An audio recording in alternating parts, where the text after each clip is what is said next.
The rain came down like punishment. Cold, relentless, soaking through every layer of clothing Maya Nakamura had wrapped around her children in the back of the rusted Honda Civic. The windows fogged from their breath, for bodies pressed together for warmth that never quite came. Outside, the Seattle night blurred into streaks of neon and shadow. Maya's hands ached from gripping the steering wheel, even though the car hadn't moved in 3 hours. They were parked behind a shuttered strip mall on the edge of Bellingham, Washington, tucked between a dumpster and a loading dock where the security cameras had been broken for months. She'd learned to find these invisible spaces, the gaps in the city's vision where people like her could exist without being seen, without being moved along, without being reported. Her daughter, Hannah, 12 years old, sat in the passenger seat with a library book pressed close to her face, trying to catch enough light from the distant street lamp to read. The book was 3 weeks overdue. Maya couldn't bring herself to return it, couldn't face the librarian's kind eyes and the questions about why they hadn't been back, why they looked so tired, why they always arrived right when the library opened and stayed until it closed. In the back seat, 7-year-old Kenji slept fitfully against his 5-year-old sister Yuki, both of them sharing the threadbare blanket Maya had found at a donation center 2 months ago. Kenji's breathing had that slight wheeze that meant his inhaler was running low again. 3 doses left, maybe 4 if they were careful. The prescription sat unfilled at a pharmacy they couldn't afford to visit. Maya checked her phone. The screen cracked from when she dropped it during their last eviction. $63 in her bank account. The car's gas tank read a quarter full. Kenji's school had sent another email about unpaid lunch fees. She deleted it without reading the full message. Some things hurt less when you didn't let the details sink in. 9 months since Takashi died. 9 months since the drunk driver ran the red light and turned her husband into a memory. 9 months of watching their life disintegrate one piece at a time. The insurance payout had barely covered the funeral. The medical bills from his 3 days in the hospital came later, relentless as waves, drowning them in debt that made her widow's benefits feel like trying to bail out the ocean with a teacup. The apartment went first, then the storage unit with their furniture, then the jobs she kept losing because the kids were sick or the car broke down, or she was too exhausted to hide the desperation that made employers nervous. Now they had the car, and each other, and very little else. Maya told herself it was temporary, that she was working on a plan, that any day now things would turn around. She was lying, but mothers were allowed to lie to themselves if it helped them get through the night. "Mom!" Hannah's voice was quiet, careful not to wake the younger ones. "Are we going to the library again tomorrow?" "If they're open," Maya said, keeping her voice steady even though something in her chest felt like it was cracking. "We can use the computers, maybe print out some job applications." Jenny Martinez said her mom saw us sleeping here last week. Hannah's voice dropped even lower. She told the whole class. Said we're homeless people now. Maya felt rage and shame war in her stomach, hot and cold at the same time. She wanted to march into that school and demand respect for her daughter, to explain that homeless didn't mean worthless, that circumstances didn't define humanity. But she also knew Hannah was being bullied, knew her daughter ate lunch alone now, knew the other mothers whispered when Maya dropped the kids off in the mornings, when they still pretended everything was fine. "Jenny Martinez doesn't know anything about us," Maya finally said. "In her opinion, doesn't pay our bills, or feed us, or keep us warm. So, what she thinks doesn't matter." Hannah nodded, but Maya could see she didn't believe it. At 12, you were old enough to understand that other people's opinions absolutely mattered, that social currency was real currency when you were trying to survive middle school. Her daughter had lost friends along with their home, had learned that poverty was contagious in ways that made people keep their distance. The tap on the window made Maya jump so hard she hit her elbow on the door. A flashlight beam cut through the fog on the glass. She rolled down the window with shaking hands, preparing for the speech she'd rehearsed 100 times. "We're just resting, officer. We'll move along." "No, we don't need assistance." "Yes, we have somewhere to go." But it wasn't a police officer. It was Mr. Chun, who managed a faux restaurant 3 blocks over. He was in his 60s, with weathered hands and eyes that had seen their share of hard times. He held a paper bag that smelled like heaven, steam rising from the top. "You've been here 3 nights," he said, no judgment in his voice, just observation. "This is from tonight's closing. Pho, spring rolls, rice. It would just go to waste otherwise." Maya's throat closed up. She wanted to refuse, to maintain some shred of pride, to pretend they didn't need charity from near strangers. But Kenji hadn't eaten anything except school lunch yesterday, and Yuki had stopped complaining about being hungry, which was somehow worse. "Thank you," she managed, taking the bag with hands that trembled. "I'll pay you back when—" "No payment," Mr. Chun interrupted gently. "My family came here with nothing in 1975. Boat people for Vietnam. I remember what it feels like to be invisible, to have people look through you like you're already a ghost." He paused, seemed to make a decision. "There's a storage room above my restaurant. Small, leaks a little, but it's warm and dry. You would stay there if you need, just until you get back on your feet." The offer hung in the air between them. Maya felt something dangerous rising in her chest, something that felt like hope, and hope was the cruelest thing when you'd learn not to trust it. "I can't," she said, even though everything in her wanted to say yes. "I don't want to impose, and I can't afford rent right now, and—" "No rent," Mr. Chin said. "Just help clean the restaurant after closing, maybe watch the register during lunch rush. My daughter just went to college, and I could use the help." He glanced at the children in the back seat, his expression softening. "They deserve walls and a roof." "So do you."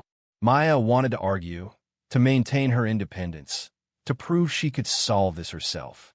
But Kenji coughed in his sleep, and Hannah was watching her with eyes that were too old, too aware, and she thought about what 9 months of living in a car was doing to them, the trauma that would scar them in ways she couldn't see yet, but knew were there, accumulating like interest on debt she couldn't pay. "Just until I find something stable," she heard herself say. "And I'll work, I'll earn it. I won't just take charity." "Earning and accepting help aren't the same thing," Mr. Chin said quietly. "I learned that the hard way. Pride keeps you hungry when someone offers bread."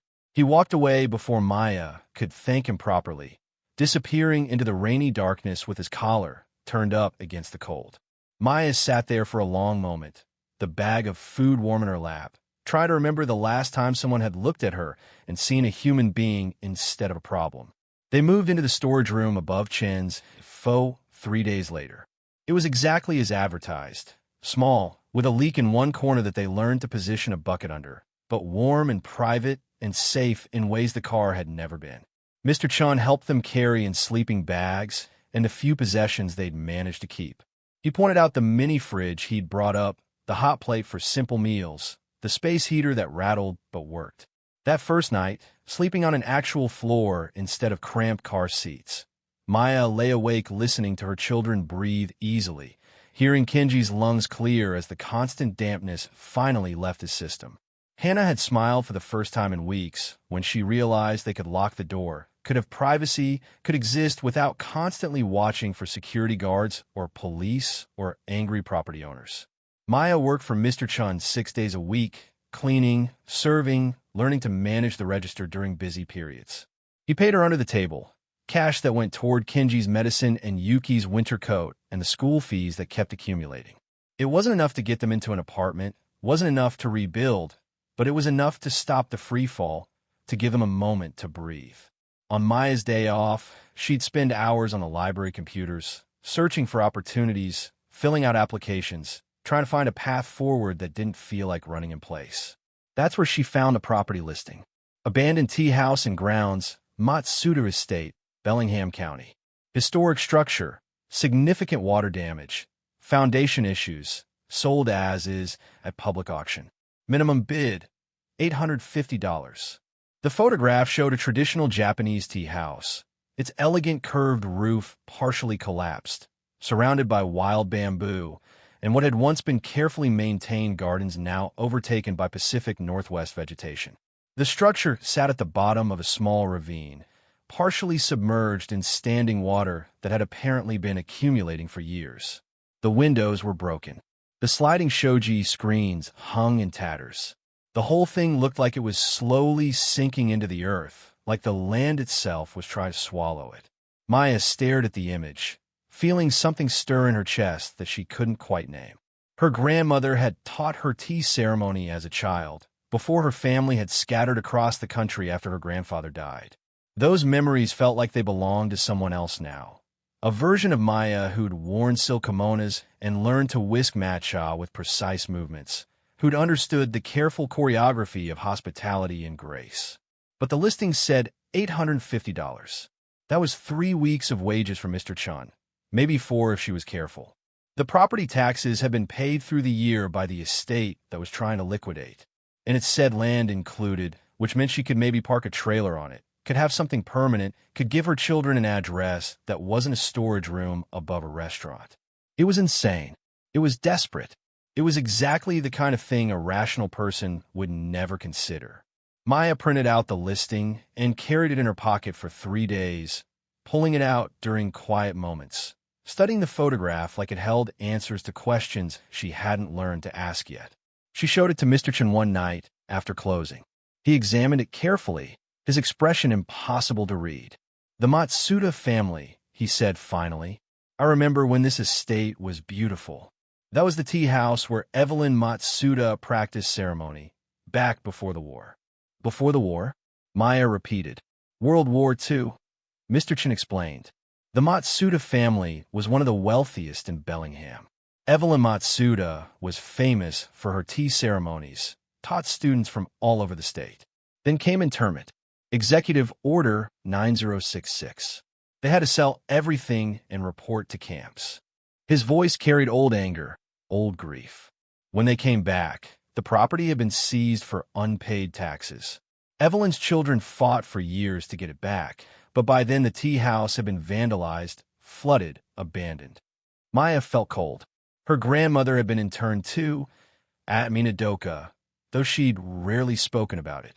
Those years were a silence in her family history, a wound that had never properly healed because nobody knew how to treat it. "The estate auction is next week," Mr. Chun continued. "But Maya, that property needs at least 50,000 in repairs, probably more. The structure is unsound. You can't live there." "I can't live here forever either," Maya said quietly. "And I need something that's mine, something permanent for the kids. Even if it's broken." Mr. Chin studied her for a long moment. "You have your grandmother's stubbornness. She would have approved." He pulled out his wallet and counted out bills. $500. Consider a loan, interest-free, payable when you can. Maya's eyes burned. "Mr. Chun, I can't." "You can," he said firmly. "And you will. Because that tea house deserves someone who understands what it represents. And because your children deserve better than surviving. They deserve a chance to actually live." The auction was held in a county building that smelled like floor polish and bureaucratic indifference. Maya arrived early, the cash heavy in her purse, Hannah beside her because she'd refused to leave her mother alone for this. The room filled slowly with contractors, flippers, people in clean clothes who looked at Maya and her daughter and saw exactly what they were: desperate, poor, out of place. A man in an expensive suit positioned himself near the front of the room. Richard Whitmore, according to the name on his bitter paddle. He had silver hair and a confident manner that suggested someone who'd never had to check a bank balance before making a purchase. Maya watched him chat easily with the auctioneer, saw the casual way money moved in those circles. "Mom," Hannah whispered, "that man keeps looking at us." She was right. Whitmore's gaze kept drifting back to them, his expression shifting from curiosity to something that looked like disdain. Maya felt herself shrinking under that assessment, felt the shame of poverty like a physical weight. The auctioneer started promptly at 10. The first few properties went quickly.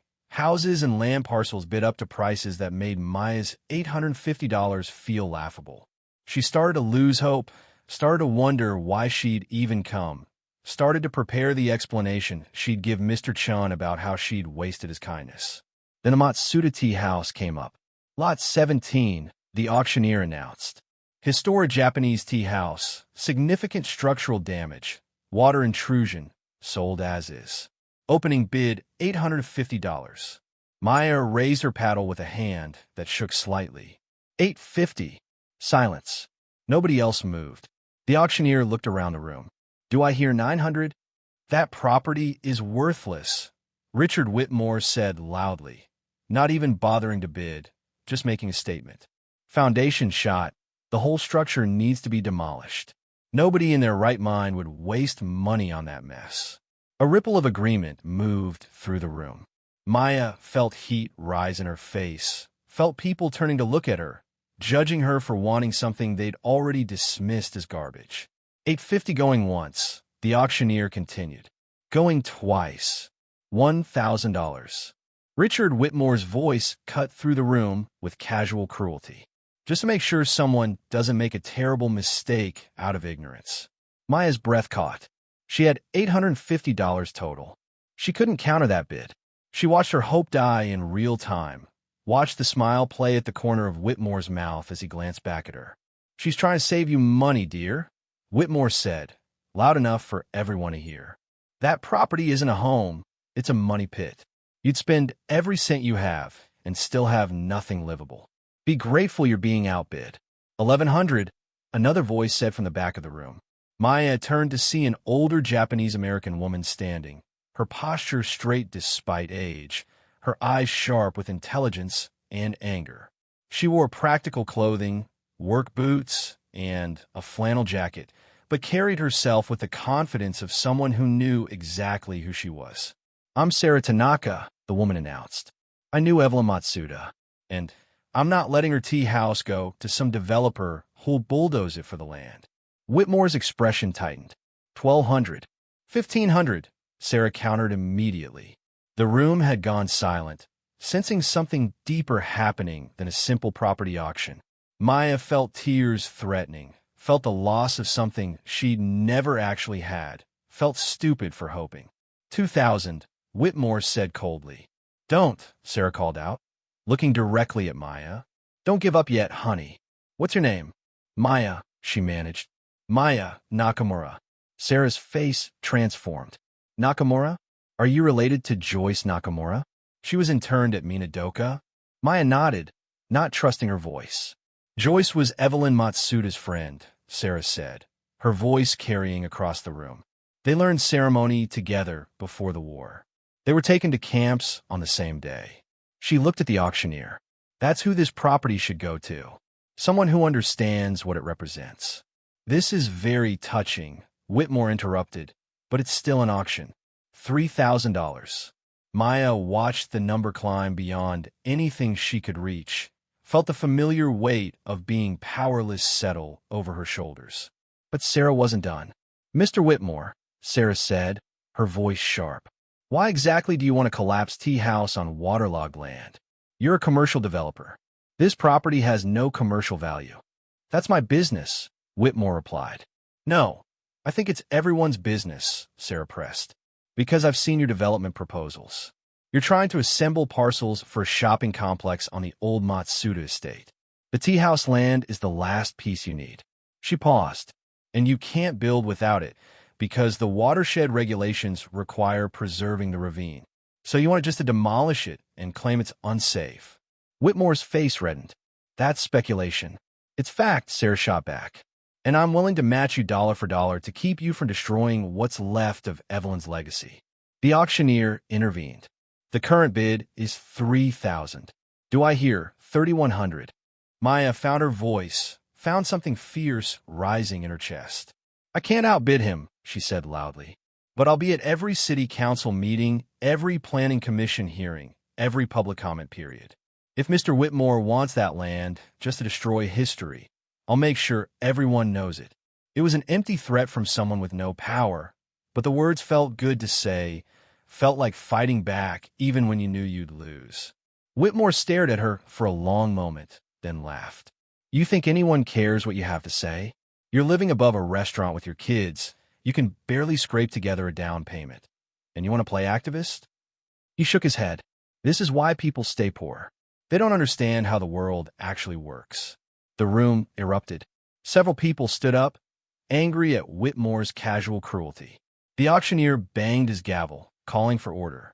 Sarah Tanaka moved through the crowd toward Maya, her face set with determination. How much do you have? She asked quietly. $850, Maya admitted. It's all I have.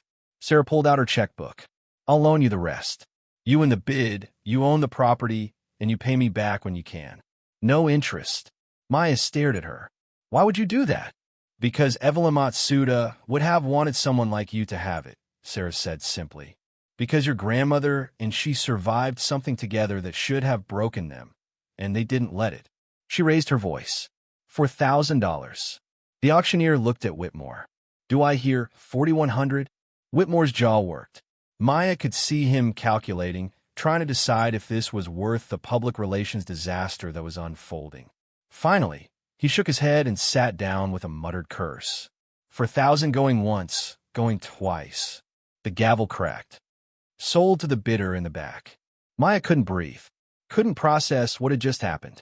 Hannah was pulling on her arm, half crying, half laughing.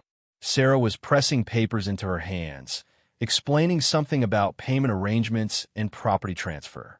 The room was emptying around them, people offering congratulations, a few shooting dark looks at Whitmore as he left. That property is worthless, Whitmore said as he passed Maya, his voice low and venomous. You just bought yourself a nightmare. Enjoy bankruptcy. Maya watched him go, then looked at the papers in her hands. Property deed, pending, payment schedule, Sarah's phone number.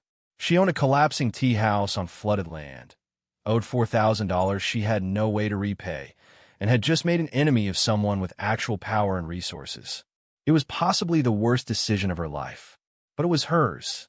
That afternoon, Maya and Hannah and Sarah drove out to see the property for the first time in person. Mr. Chun had closed the restaurant early to come with them, bringing the younger children. They parked on the overgrown access road and walked through waist-high grass and invasive blackberry bushes toward the ravine. The tea house looked worse in person. The elegant roof that had once curved like a bird's wing now sagged dangerously in the middle. The bamboo forest that had been planted for privacy had spread wildly, turning the garden into a jungle. Standing water surrounded the structure, reflecting the gray sky like a mirror. But there was something about it that made Maya's chest ache. The careful placement of stones, now moss-covered. The remains of a path that had once led visitors through the garden. The way the structure had been built to flow with the land rather than dominate it. Someone had loved this place once. Someone had poured care and tradition and beauty into it. It's sinking, Mr. Chan observed, pointing to where one corner of the tea house had settled deeper than the others, creating a tilt in the whole structure. The foundation is compromised, Sarah added, probably from decades of water accumulation. And that roof won't last another winter. Can we go inside? Kenji asked, excited by what looked to him like an adventure rather than a disaster. Absolutely not, Maya said firmly.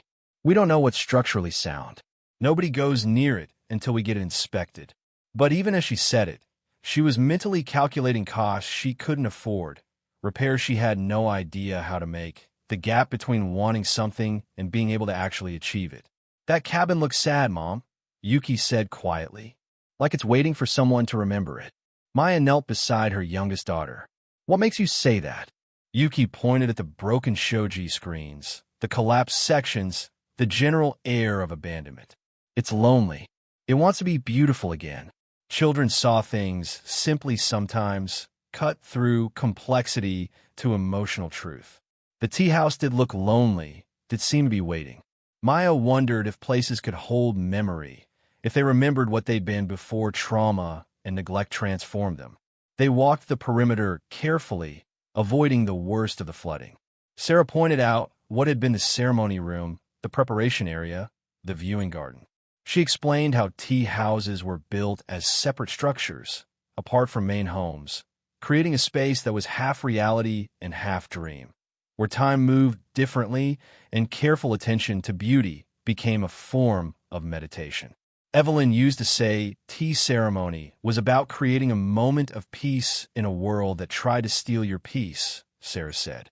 She taught during the Depression, during the war, after internment. She said the ceremony survived because people needed that moment of grace, the reminder that beauty still existed even when everything felt broken. Maya thought about broken things, about trying to create moments of grace while living in a storage room, about teaching her children that beauty still mattered when their whole lives have been reduced to survival. Mr. Whitmore said this land is worthless, Hannah said. But if he wanted it so badly, it can't be worthless, right? Sarah smiled. Smart girl. The land itself has value, both actual and sentimental. This is the last piece of the original Matsuda estate that hasn't been sold off or developed. Whoever owns this controls the watershed that feeds into the river system.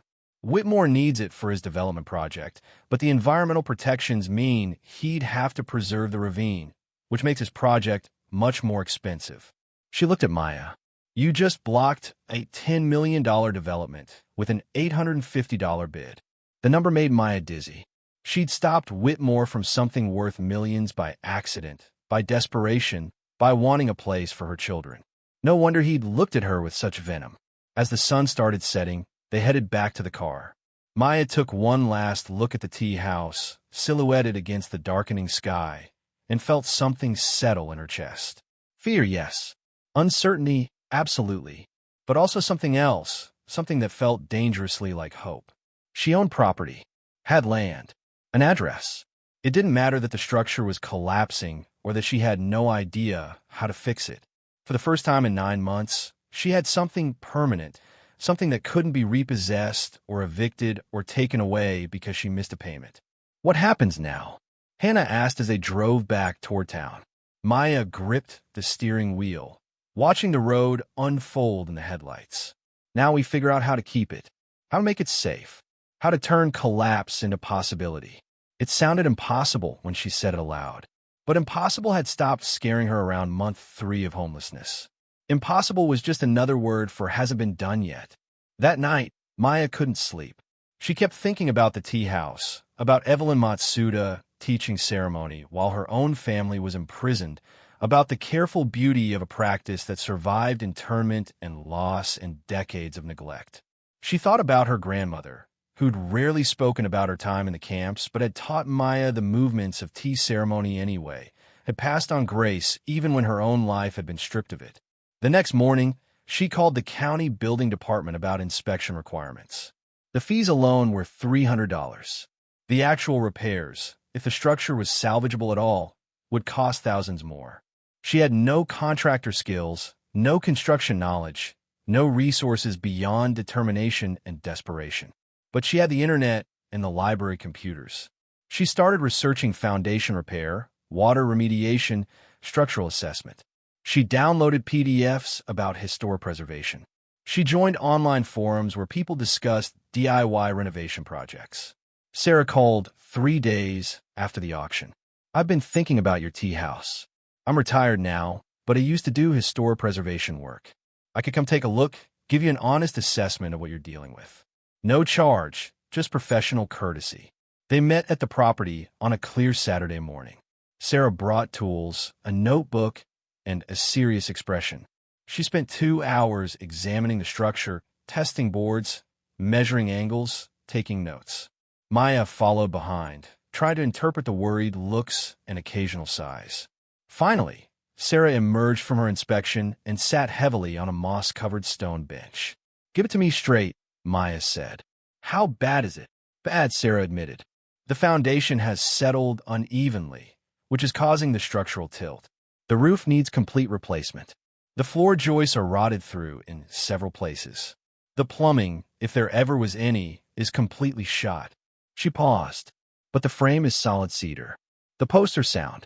The bones of the structure are good. They're just wearing bad clothes. Maya felt something loosen in her chest. So it can be saved? Maybe. If you can address the water problem first, stabilize the foundation, replace the worst of the structural damage. Sarah looked at her steadily. It would take a year of work, minimum, and probably $20,000 in materials, even if you do all the labor yourself. $20,000 might as well have been $20 million. Maya felt the impossibility of it settle over her like a blanket. But, Sarah continued, there's something you should know. Evelyn Matsuda taught hundreds of students over the years. Some of them are still alive, still practicing. And they've been trying for decades to preserve this tea house, to get it recognized as historically significant. If we could document the restoration, show that it's being revived by someone who understands its cultural importance. She trailed off meaningfully. You think people would help?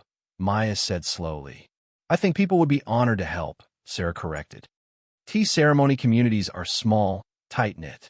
The story of a tea house being restored by the granddaughter of one of Evelyn's fellow survivors from Minidoka? She shook her head. That's not just renovation. That's cultural healing. That's a circle completing itself. The idea was overwhelming and inspiring and terrifying all at once. Maya thought about asking strangers for help, about being vulnerable enough to need community support, about whether she even deserved that kind of generosity when she'd made such a questionable decision. I don't know anything about tea ceremony anymore, Maya admitted. My grandmother taught me basics when I was young, but I've forgotten most of it. I'm not qualified to restore something this important. Evelyn used to say the most important qualification for tea ceremony was a willing heart, Sarah said gently. You don't need to be a master. You just need to be someone who understands why this matters. They sat in silence for a moment, surrounded by wild bamboo and broken beauty, while Maya tried to decide if she was brave enough to believe that impossible might be possible. Okay, she finally said. Tell me what happens first. Where do we even start with something this broken? Sarah smiled, pulled out her notebook, and began explaining about drainage systems and foundation jacks and vapor barriers. Maya took notes, understanding maybe half of what she was hearing, but committed to learning the rest. It was the beginning of something. She didn't know yet if it would be success or just a more elaborate form of failure. But it was a beginning, and that was more than she'd had in months. That night, back in the storage room, Maya spread out Sarah's notes and started making lists. Materials needed, skills to learn, cost to somehow cover. The numbers were daunting, but there was something meditative about the act of planning, about breaking impossible tasks into smaller, theoretically achievable steps. Hannah sat beside her, reading over her shoulder. Mom, are we really going to try to fix it? We're going to try, Maya said. I don't know if we can do it, but I know we're going to try. What if we fail? Maya looked at her daughter, this 12-year-old who'd become too familiar with failure, who'd learned to protect herself by expecting disappointment. Then we'll fail while trying to do something beautiful instead of failing while giving up. I'd rather collapse reaching for something impossible than succeed at settling for nothing. She wasn't sure if that was wisdom or desperation talking, but Hannah seemed to accept it, nodding slowly. The first real test came 3 days later, when Whitmore's lawyer sent a letter. Maya found it slipped under Mr. Chin's restaurant door, addressed to her in formal legal letterhead. The language was dense and threatening, full of clauses about improper transfer and questioning the auction's legitimacy and suggesting she'd somehow colluded with Sarah to defraud the process. It ended with an offer. Sell the property to Whitmore Development for $2,000, sign away all rights, and avoid unnecessary legal complications. $2,000. 50% more than she'd paid. It could cover part of what she owed Sarah, give her a small cushion while she looked for something more realistic, more achievable. She read the letter 3 times, feeling the familiar weight of powerlessness, the sense that people with lawyers and money always won eventually, that fighting was just prolonging inevitable defeat. Then she folded the letter carefully and put it in her pocket. Mr. Chun, she called into the restaurant. Do you know any lawyers who work with people like me? He looked up from prep work, took in her expression, and nodded. I know someone. She does free consultations, takes some cases pro bono if they're interesting enough. He wrote down a name and number. Tell her I sent you. And Maya? Don't let them scare you. That's what lawyers do. They make threats sound official, so you give up before the fight starts. The lawyer's office was in a converted house near downtown, comfortable in a way that suggested success, but not obscene wealth. Aaron Rodriguez was 40-something, with sharp eyes and a manner that shifted between friendly and fierce depending on the context. She read Whitmore's letter, then read it again, then set it aside and looked at Maya. This is bullshit, she said bluntly. Intimidation masquerading as legal action. There's nothing actionable here, just threats. The auction was legitimate. You won fairly, and Whitmore's mad because you blocked his development plan. She leaned back in her chair. Here's what I think is actually happening. Whitmore needs your property, but he can't force you to sell. So he's trying to make ownership so uncomfortable that you give up and take his offer. Can you make my life difficult? Maya asked. He could try, Aaron said. He might file nuisance complaints, claim the property is unsafe, try to get it condemned through the county. But all of that takes time and public hearings, and it would expose what he's actually trying to do. She smiled. Plus, I love a good David versus Goliath story. I'll take your case pro bono if you want to fight this. The relief was so intense Maya felt lightheaded. Why would you do that? Because I hate bullies, Aaron said simply. And because my grandmother was at post and internment camp. She told me stories about what happened to Japanese families during the war, how their property was stolen, how they lost everything and never got it back. She tapped the auction documents. This tea house is part of that history. Helping you keep it feels like fighting back against something that never got properly addressed. Maya felt tears threatening and forced them back. She'd cried enough in the past 9 months. What she needed now was steel, not salt water.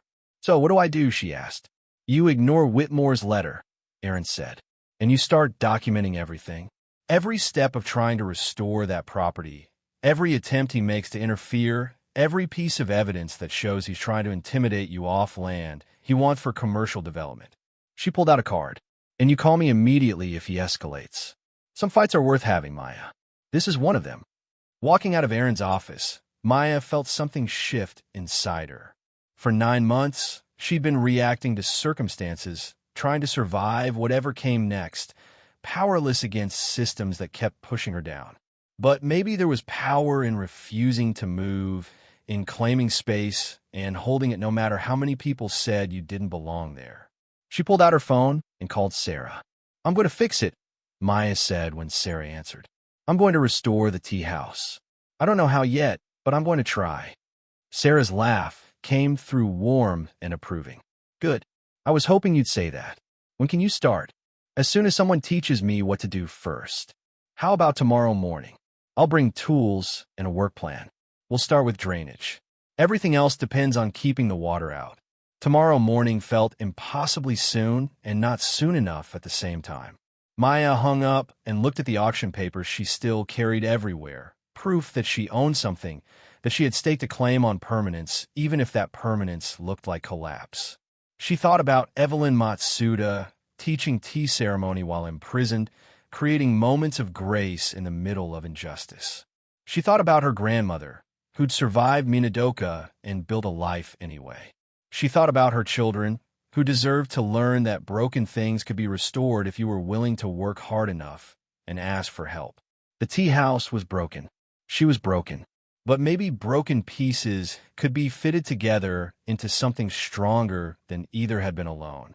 Tomorrow, they would start with drainage, with the unglamorous work of moving water away from foundations, of creating systems that would protect instead of erode. It wasn't beautiful work, wasn't the romantic image of restoration, but it was necessary. It was first, and sometimes first steps were the only steps you could see until you took them. Maya walked back to the storage room above the restaurant, her mind already racing through lists and plans and possibilities. Her children were waiting, homework spread across the floor, Mr. Chun cooking dinner downstairs, the smell of pho drifting up through the floorboards. This wasn't the life she'd imagined 9 months ago. It wasn't what she'd choose if she could rewind time and undo the accident that took Takashi. But it was her life now, shaped by loss and bad luck and desperate decisions. And somewhere in all that brokenness was the foundation for something she couldn't quite see yet, but believed was possible. The tea house waited in its ravine, slowly sinking, patiently collapsing. But it had waited 80 years already. It could wait one more night while she gathered her courage and learned what drainage meant and prepared to fight for something impossible. Because what was the alternative? Give up? Accept Whitmore's money and walk away? Teach her children that when rich men threatened, you surrendered? No. She'd lost too much already to give away the one thing she'd managed to claim. The tea house was hers, broken as it was, and she was its broken as she was. Together, they would either rise or fall. But they would do it on their own terms, with dignity, with effort, with a stubborn refusal to let history repeat itself. The drainage work started at dawn on a Saturday morning that felt too cold for April. Maya arrived at the property with Hannah and a thermos of coffee, finding Sarah already there with her truck bed full of tools and PVC pipe and determination. "First rule of restoration," Sarah announced, handing Maya a shovel. "Water is your enemy. It rots wood, undermines foundations, breeds mold, and destroys everything you're trying to save.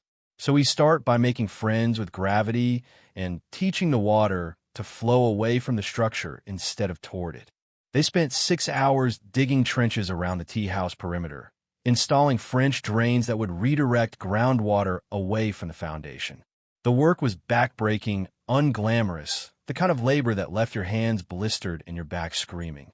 But there was something meditative about it too, about creating channels for water to follow, about working with natural systems instead of fighting them. Hannah helped measure and mark locations, her careful precision making her invaluable despite her age. She downloaded an app that showed elevation changes and water flow patterns, using technology to understand what the land was trying to tell them. "Mom, the water's not just coming from rain," Hannah said around noon, studying her phone screen with a frown. "There's groundwater pushing up from below, like the whole ravine sits on top of an underground stream or something."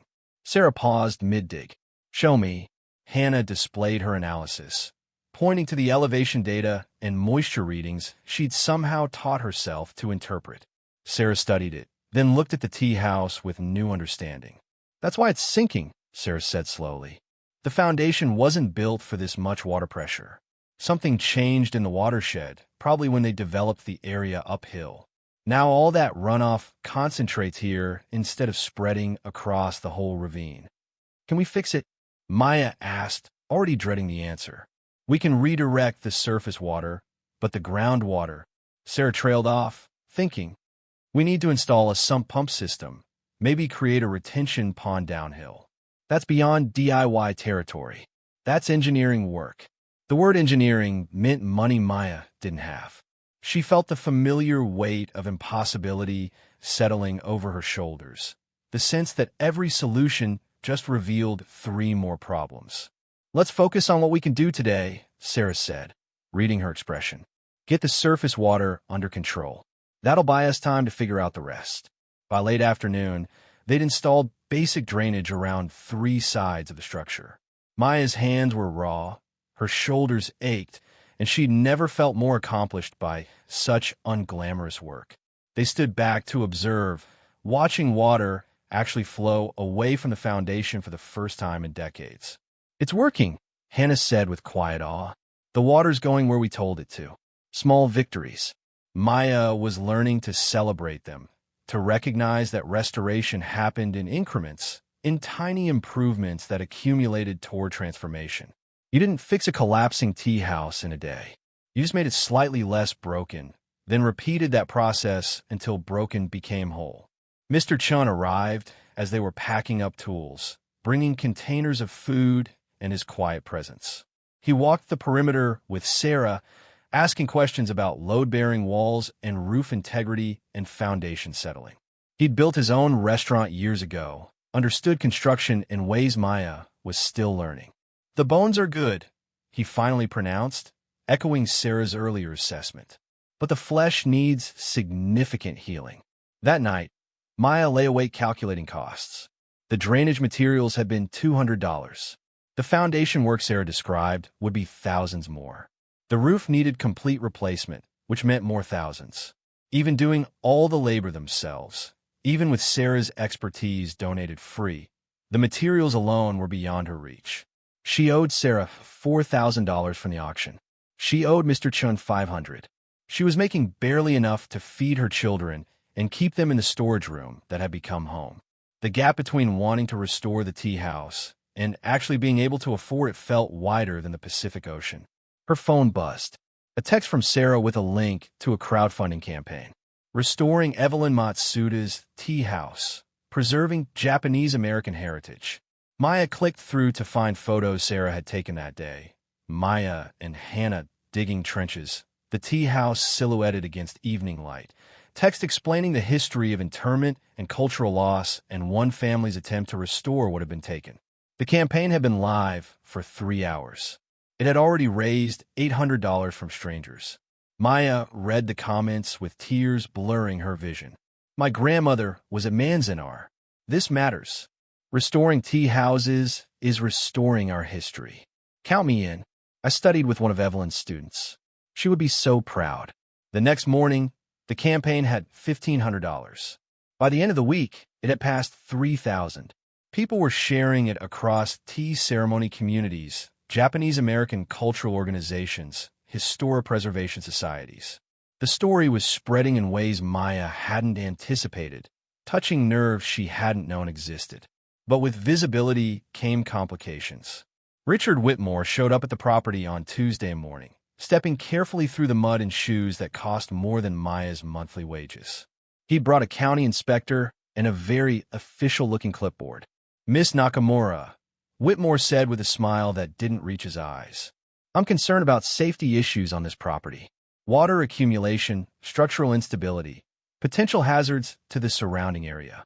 He gestured to the inspector. This is Robert Chun from the County Building Department. He's here to assess whether this structure poses an imminent danger. Maya's stomach dropped. She looked at the inspector, trying to read his expression, trying to understand if this was legitimate concern or Whitmore's intimidation campaign dressed as official process. I'm working with a licensed contractor, Maya said, keeping her voice steady. We're addressing the water issues systematically. Sarah Tanaka has 40 years of experience with historic preservation. Ms. Tanaka isn't licensed in this county anymore, Whitmore said smoothly. Her credentials expired 6 years ago when she retired. So, technically, you're attempting structural work without proper permits or supervision. He was right. Maya felt cold wash through her. In her desperation to move forward, she hadn't checked licensing requirements, hadn't realized she might be violating codes by doing the work themselves. Inspector Chin walked the perimeter, making notes, taking photographs. He examined the drainage trenches, the foundation settling, the roof sag. His expression gave nothing away. Finally, he turned to Maya. You've done good work on the drainage. That shows understanding of the core problem. He looked at his notes. But you're right about needing license supervision. Any structural work requires permits and inspections. If you proceed without them, the county can halt your project and potentially condemn the structure. How much do permits cost? Maya asked, already knowing she wouldn't like the answer. For the scope of work you're describing? Probably $800, plus inspection fees. Inspector Chin's voice softened slightly. Look, I understand what you're trying to do here, and I appreciate that you're tackling it systematically. But there are rules for a reason. Building codes protect people. Even when following those rules makes restoration financially impossible. Maya heard the bitterness in her own voice. Inspector Chin didn't answer directly. Instead, he wrote something in his notebook, tore out the page, and handed it to her. This is a notice that you need to file for permits within 30 days. After that, if you haven't complied, we'll have to reassess the property's safety status. He paused. 30 days is enough time to figure out financing and get the paperwork started. Don't waste it. After they left, Maya sat on one of the moss-covered stones and stared at the notice. 30 days to find $800 she didn't have, to navigate a permitting process she didn't understand, to prove she could follow rules designed for people with resources and contractor connections. Hannah sat beside her, reading the notice over her shoulder. Mr. Whitmore did this on purpose. Yeah, Maya agreed. He's trying to make restoration so complicated and expensive that I give up and sell to him. Are you going to? Maya looked at the tea house, at the drainage channels they dug, at the work they'd already put in. She thought about the crowdfunding campaign, about strangers sending money because they believed this mattered, about Evelyn Matsuda teaching ceremony in an internment camp. No, she said, but I need help. Real help, not just me and Sarah working weekends. The tea ceremony community responded before Maya even finished asking. Sarah put out word through her networks, and within days, people started arriving. Retired contractors who'd studied tea ceremony decades ago and wanted to preserve Evelyn's legacy. Architecture students from the university looking for hands-on preservation experience. Members of the local Japanese-American community who saw the tea house as cultural heritage worth protecting. A man named George Watanabe showed up with a truck full of lumber and a contractor's license. My mother studied with Evelyn in the 1930s, he explained, before they took her to Minadoka. She talked about those ceremonies her whole life, said they were the most beautiful thing she'd experienced before the war destroyed everything. He gestured at the sagging structure. I'm licensed for foundation work. Let me handle the permits. You can pay me back when the crowdfunding covers it. A landscape architect named Jennifer Kim volunteered to design a water management system that would address both surface runoff and groundwater pressure. I'll do it pro bono if you let me document the process for my portfolio. Ecological restoration of historic sites is my specialty. This is exactly the kind of project I love. They formed work crews that rotated through weekends and evenings. The crowdfunding campaign grew to $6,000, then $8,000. Local media picked up the story, running features about cultural preservation and community restoration and one single mother's fight against a developer trying to bulldoze history. Whitmore's opposition became more public too. He gave interviews talking about safety concerns and improper construction and well-meaning but unqualified people creating hazards. He filed complaints with the county, questioned the crowdfunding's legitimacy, implied Maya was running a scam. But the work continued.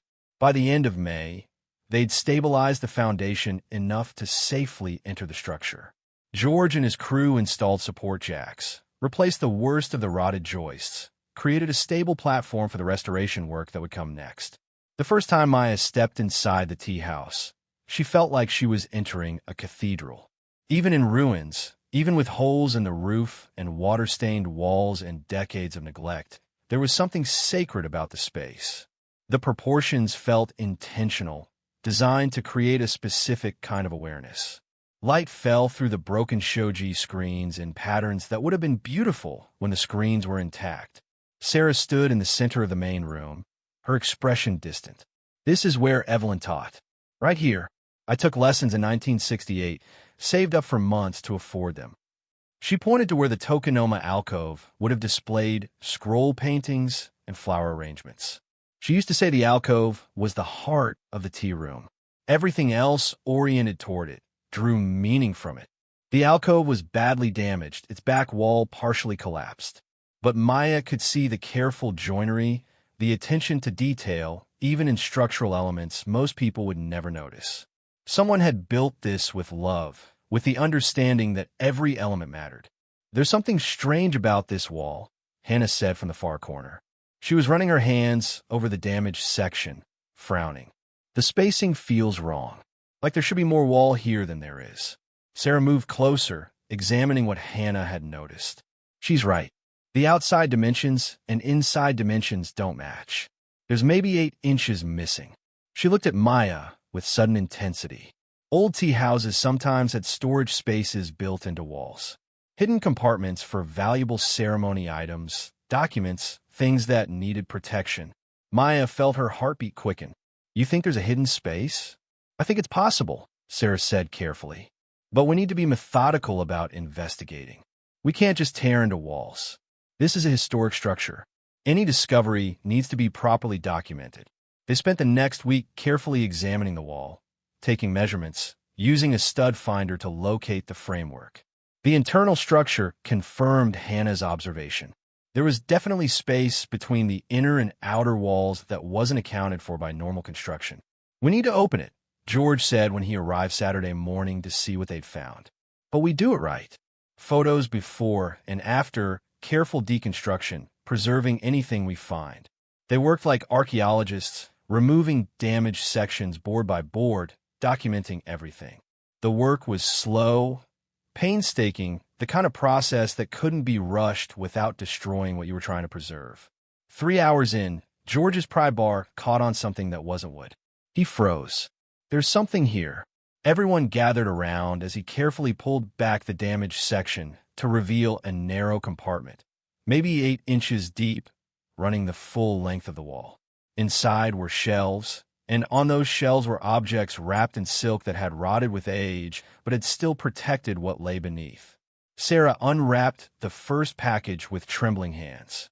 A tea bowl emerged, ceramic with a crackled glaze, stunning even after decades in darkness. "This is raku ware," she whispered. 17th or 18th century, maybe older. Evelyn had a collection, but I thought it was sold when the family lost the estate. Maya watched as they carefully removed object after object. Tea scoops carved from bamboo. Iron kettles with maker's marks that George said indicated they were antiques worth thousands. Silk fukusa cloths for handling tea implements, hand-dyed in patterns that had somehow survived their imprisonment in the wall. "She hid her collection," Sarah said, sitting back on her heels. Before interment, she must have sealed her most precious items in the wall to protect them from theft or seizure. It was heartbreaking and beautiful at once. Evelyn had known she was losing everything, had known her property would be taken, so she'd hidden what she could in the hope that someday someone would find it, would remember, would understand what had been worth protecting. "There's more," Hannah said, reaching deeper into the compartment. She pulled out something wrapped in oilcloth, heavier than the tea implements, solid. Maya unwrapped it carefully. Inside were documents. Property deeds, business licenses, personal correspondence, all sealed in wax-coated cloth that had created an airtight barrier against moisture. The paper was yellowed, but intact, readable, preserved through 80 years of abandonment. And beneath the documents, something that made Maya's breath catch. A journal, leather-bound, with Evelyn Matsuda's name embossed on the cover. She opened it to the first page, read the inscription written in careful English. "To whoever finds this, what follows is the truth they tried to erase. Read it. Remember it. Do not let them bury us a second time." The journal documented everything. Evelyn's tea ceremony practice before the war, the students she taught, the cultural exchange she'd facilitated between Japanese and American communities. Then the descent, Executive Order 9066, the notice to evacuate, the scramble to sell or store possessions they couldn't carry. But it also documented something Maya hadn't known about. The pressure Evelyn had faced from local businessmen who wanted to buy her property for pennies on the dollar. The threats when she refused. The mysterious fire that destroyed her main house 3 days before the evacuation deadline, conveniently making the property easier to seize for unpaid taxes after she was taken to Minadoka. And names. Evelyn had documented names. Men who'd profited from internment, who'd bought Japanese property at fire sale prices, who'd used the war as cover for theft. One name appeared repeatedly. Harrison Whitmore, Richard Whitmore's grandfather. Maya read the entries aloud, her voice shaking. "Harrison Whitmore offered me $200 for property worth $20,000. When I refused, he said unfortunate things happened to people who didn't understand business. 3 days later, my house burned. The fire inspector ruled it electrical, but I had new wiring installed a month before. I know what was done to me. I know who did it." Sarah's face had gone white. Harrison Whitmore built his real estate empire on property stolen from Japanese families during internment. Everyone suspected, but there was never proof. He died wealthy and respected. "His grandson is trying to do the same thing," Maya said quietly. "History repeating itself. He wants this land, and he's willing to use intimidation and legal harassment to get it, just like his grandfather did." George picked up the journal carefully. "This is evidence. Of theft, of arson, of profiting from war crimes. It won't bring criminal charges, statute of limitations, but it's proof of how the Whitmore fortune was built. Richard won't want this made public," Sarah added. "His company's reputation depends on people not knowing their wealth came from exploiting internment." Maya thought about the crowdfunding campaign, about the media interest, about how many people were following the restoration story. If this journal became public, if Evelyn's truth reached beyond the tea ceremony community to the wider world. Her phone rang. She didn't recognize the number, but answered anyway. "Miss Nakamura, this is Patricia Wong from the Seattle Times." We're doing a feature on cultural preservation and community restoration. We'd love to interview you about the tea house project. We've heard there have been some interesting discoveries. Word traveled fast. Maya glanced at Sarah, at the journal, at the tea implements spread across the damaged floor. They've been working for weeks to restore structure. They just uncovered a story that could rewrite local history. Yes, Maya said into the phone. There have been some very interesting discoveries. When would you like to talk? The Seattle Times interview ran Sunday morning, front page of the local section, with photographs of the tea house and the hidden compartment, and Maya holding Evelyn's journal. The story was careful, factual, documented. It presented Evelyn's account alongside historical records of internment and property seizures. It mentioned Harrison Whitmore's name in the context of profiting from wartime displacement. And it quoted Richard Whitmore's response. These are old allegations without merit. My grandfather was a respected businessman who acted within the law. The comments section exploded. People sharing their own family stories of property loss during internment. Historians weighing in on documented patterns of exploitation. Japanese-American organizations calling for fuller accounting of what had been taken and never returned. Within 48 hours, the story went regional, then national. NPR ran a segment. The Japanese-American National Museum reached out about archiving Evelyn's journal. The governor's office announced a review of historical property seizures related to Executive Order 9066, and the crowdfunding campaign hit $25,000. Maya watched the number climb with disbelief and terror. The money would cover permits, materials, even pay back what she owed Sarah.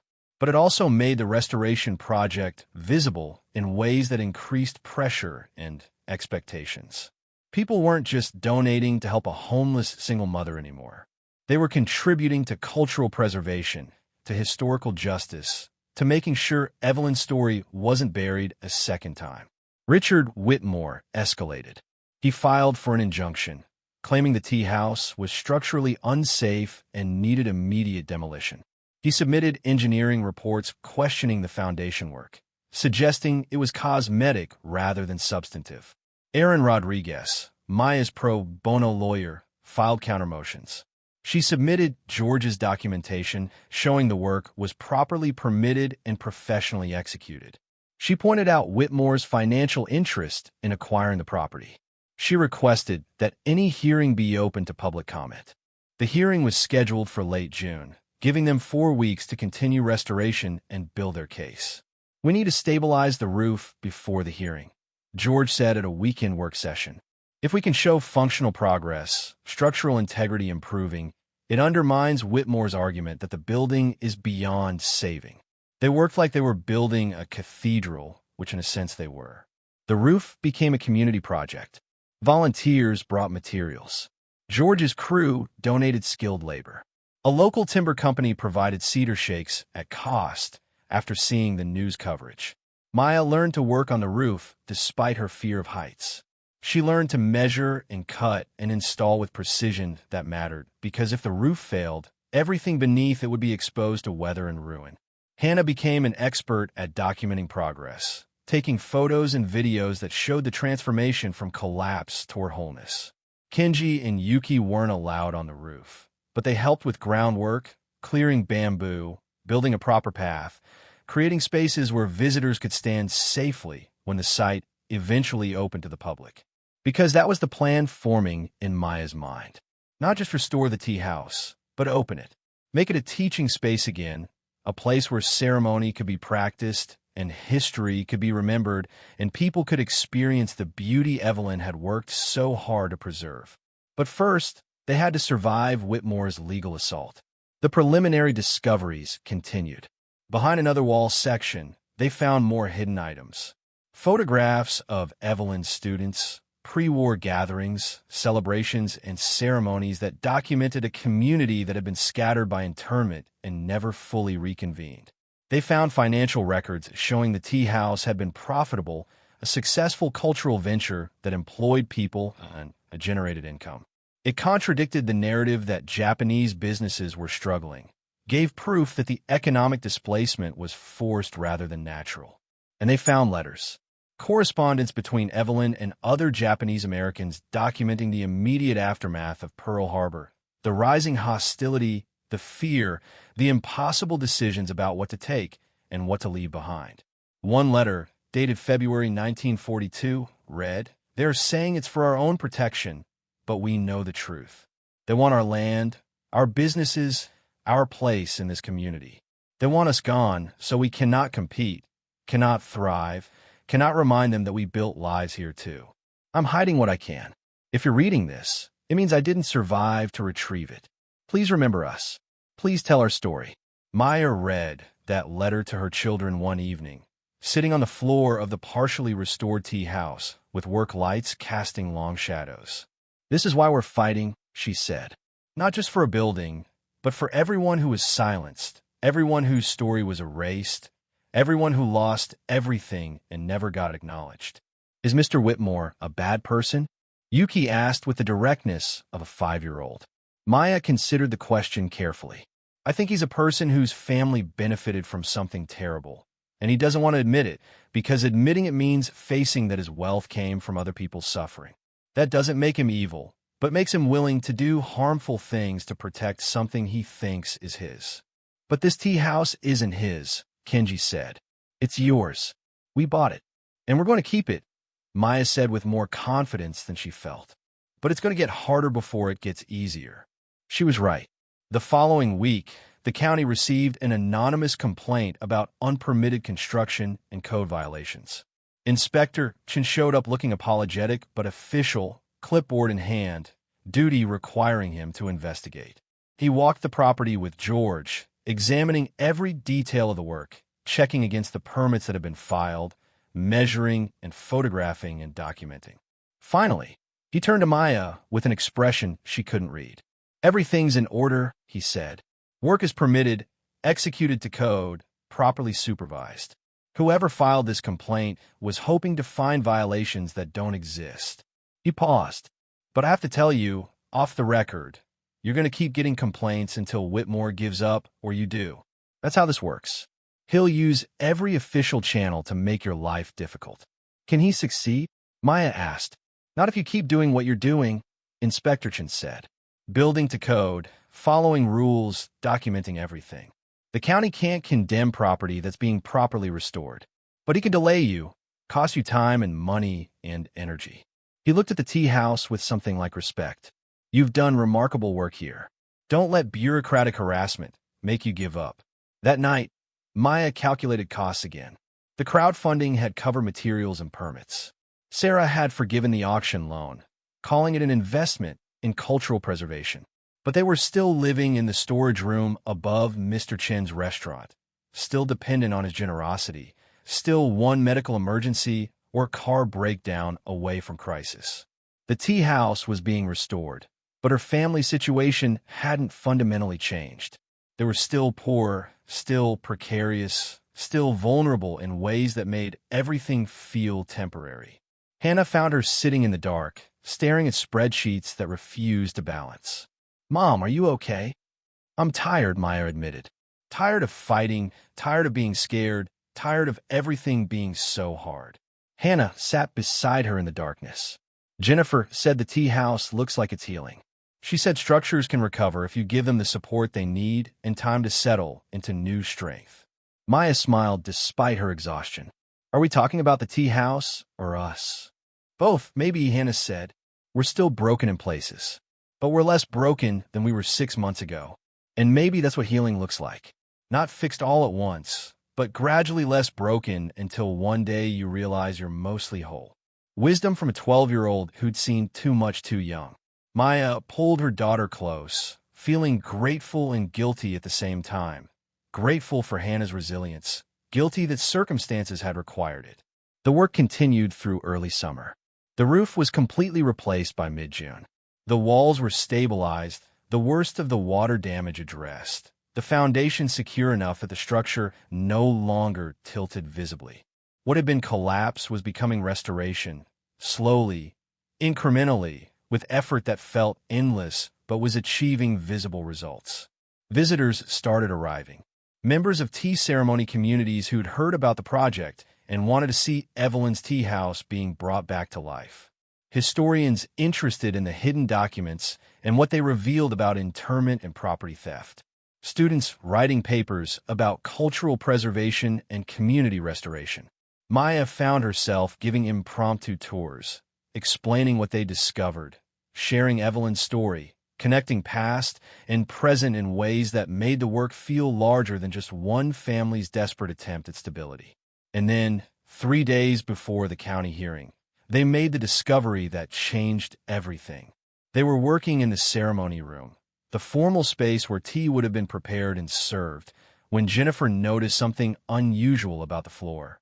The tatama mats that would have originally covered were long gone, leaving only the wooden subflooring exposed. But one section sounded different when you walked on it, hollow in a way the rest of the floor wasn't. George examined it carefully, tapping along the boards, measuring the space. There's definitely a void here. Maybe just a construction quirk, or maybe... He didn't finish the sentence, but everyone understood. Maybe another hidden compartment. They removed the boards with the same archaeological care they'd used on the wall, documenting each step, photographing the process. The void was larger than expected, maybe 3 feet square and deep, and it wasn't empty. Wrapped in layers of oilcloth and silk, packed carefully in what appeared to be a custom-built wooden box, was something that made everyone stop breathing. Porcelain. Piece after piece of porcelain, each wrapped individually, each protected with materials designed to cushion and preserve. They unwrapped the first item carefully, revealing a bowl of such delicate beauty that it seemed impossible it had survived 80 years hidden in a floor. Sarah's hands shook as she examined it. This is Ming Dynasty. 15th century, maybe 16th.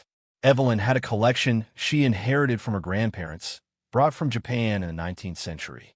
Family treasures worth. She trailed off, seemingly unable to finish the calculation. They spent the next 4 hours carefully removing items from the hidden compartment. Vases, bowls, plates, serving pieces, each one a masterwork of ceramic art. Each one worth more than Maya could begin to estimate. By the time they'd removed everything and spread it across protective cloth in the ceremony room, they'd counted 73 pieces. Sarah was making notes, her voice hushed with disbelief. This bowl alone is probably worth $100,000 at auction. Conservative estimate. Some of these pieces, I need expert authentication, but if they're what I think they are, we're looking at collections quality porcelain worth millions. Maya sat down hard on the floor. Millions, at least, Sarah said. Museums would kill for pieces like this. Private collectors would pay premium prices. Evelyn's grandmother must have brought the finest pieces from their family collection in Japan.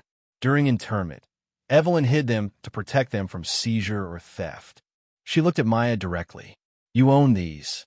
You bought the property, and anything on it belongs to you. The number was incomprehensible.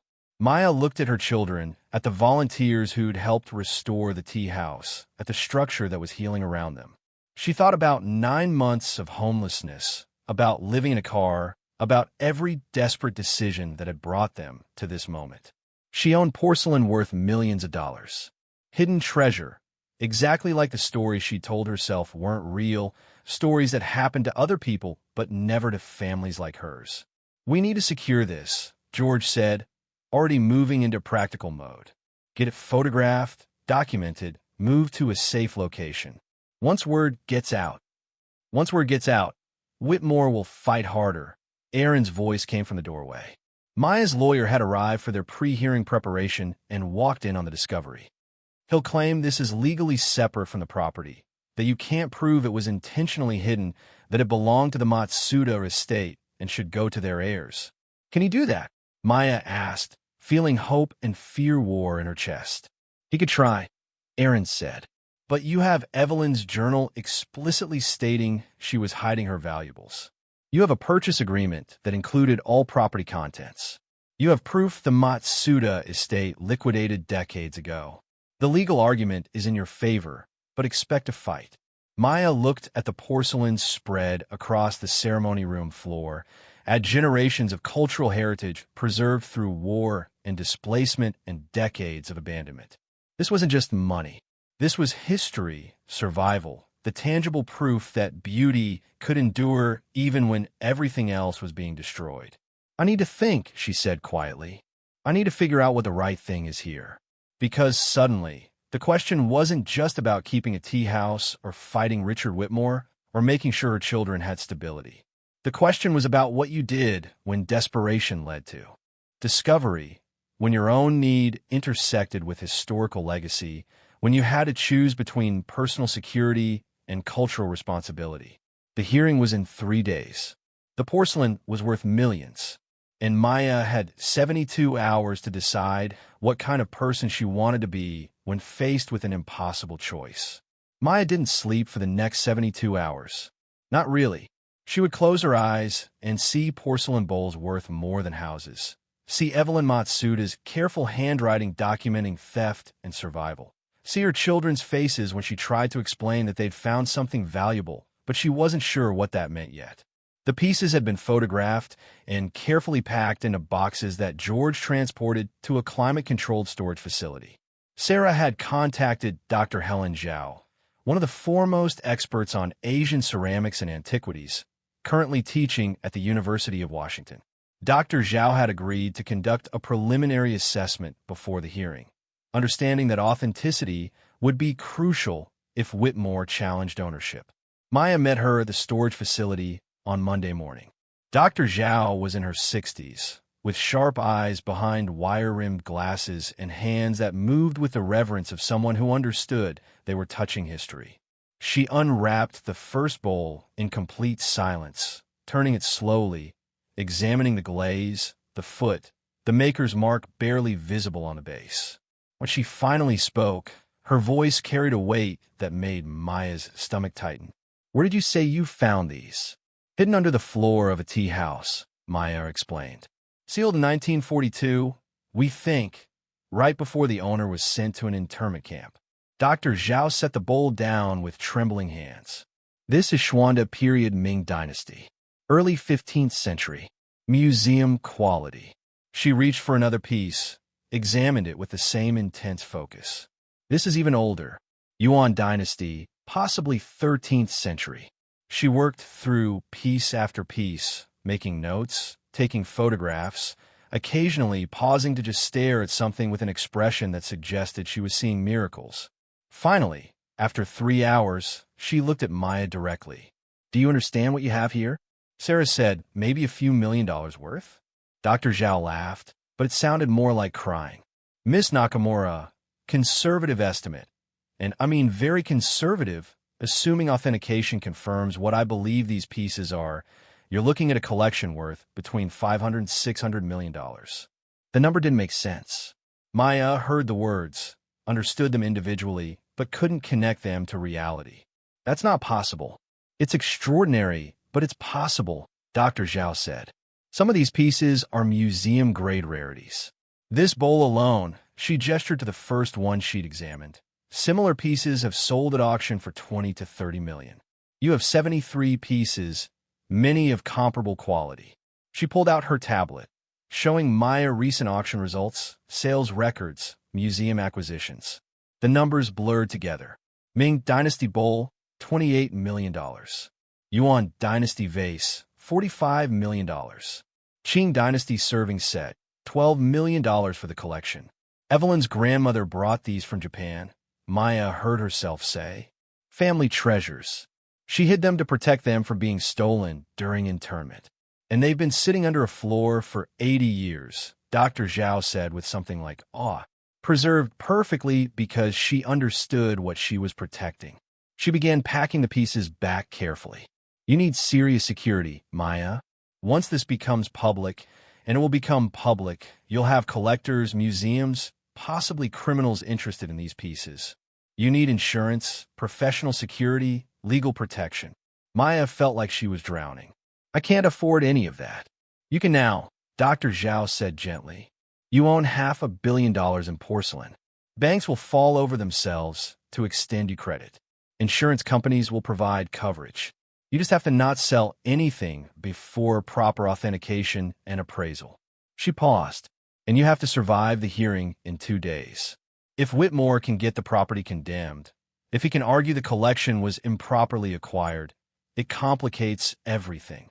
That night, Maya sat with Aaron in the lawyer's cramped office, trying to process strategy and implications and the terrifying reality of suddenly being responsible for cultural artifacts worth more than some country's GDP. Whitmore will argue the collection doesn't belong to you, Aaron said, writing notes on a legal pad.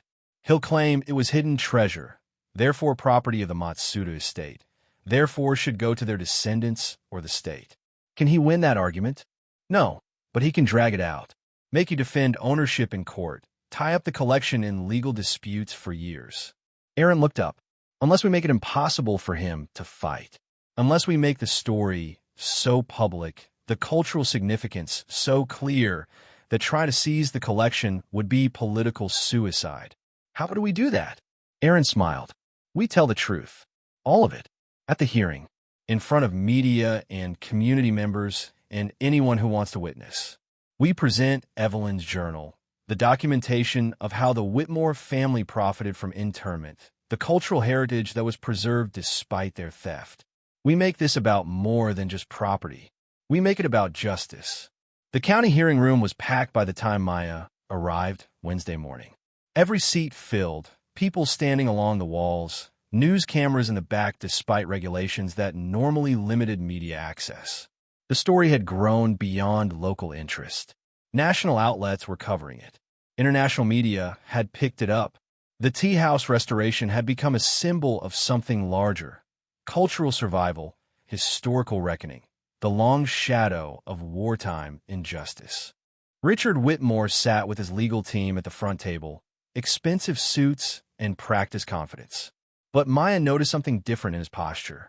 The casual arrogance from the auction had been replaced with something tighter, more defensive. He knew what was coming. Judge Patricia Martinez presided, a woman in her 50s known for running efficient hearings and tolerating zero nonsense from either side. She banged her gavel precisely at 9 a.m.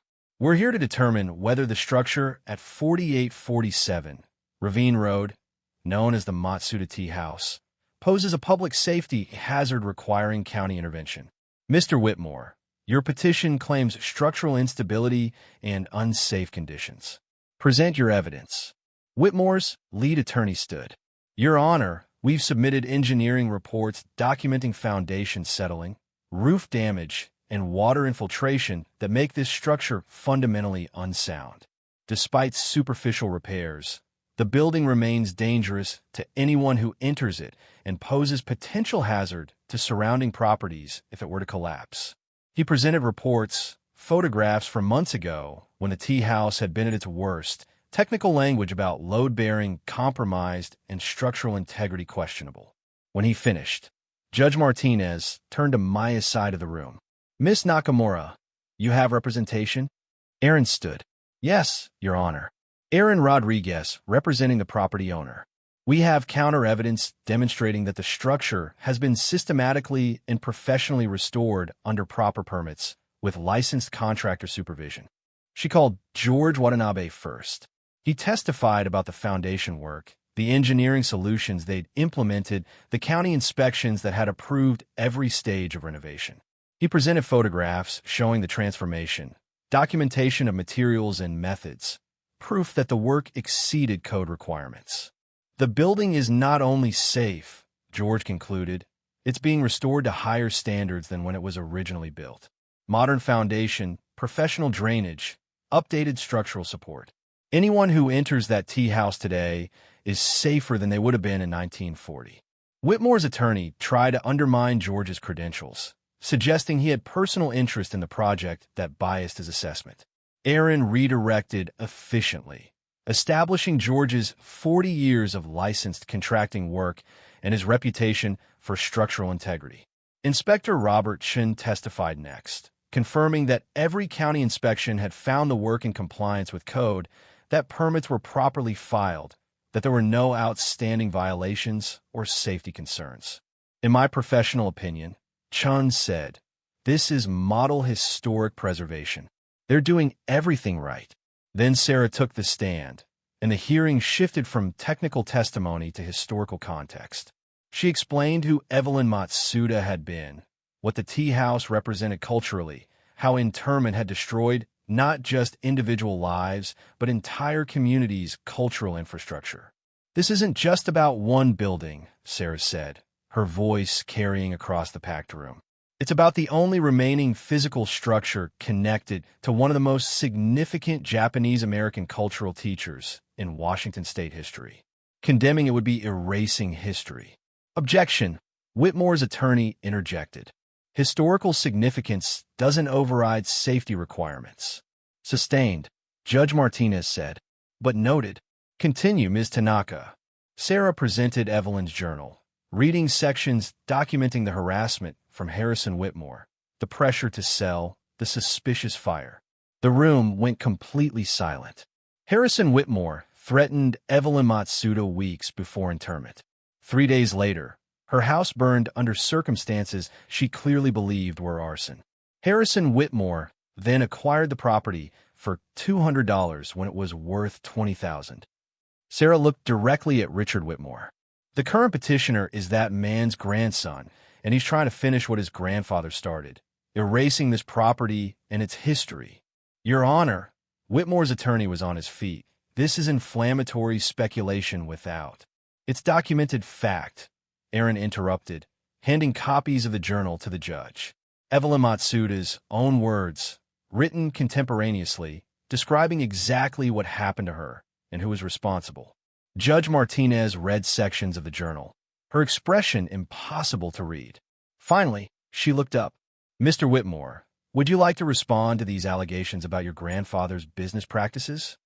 Richard Whitmore stood slowly. Maya watched him calculate, saw him understand that denying would make him look defensive, that admitting would destroy his family's reputation. He chose a middle path. My grandfather operated within the laws of his time, he said carefully. What seems unjust now is legal then. He purchased property that was available for sale. That doesn't make this structure safe now. It makes your motivation for condemning it suspect, Judge Martinez said bluntly. She turned to Maya. Miss Nakamura, you've been quiet through most of this proceeding. Do you have anything you'd like to say? Maya stood, her hands shaking slightly. She'd prepared a speech, practiced words about cultural preservation and structural integrity, and following proper procedures.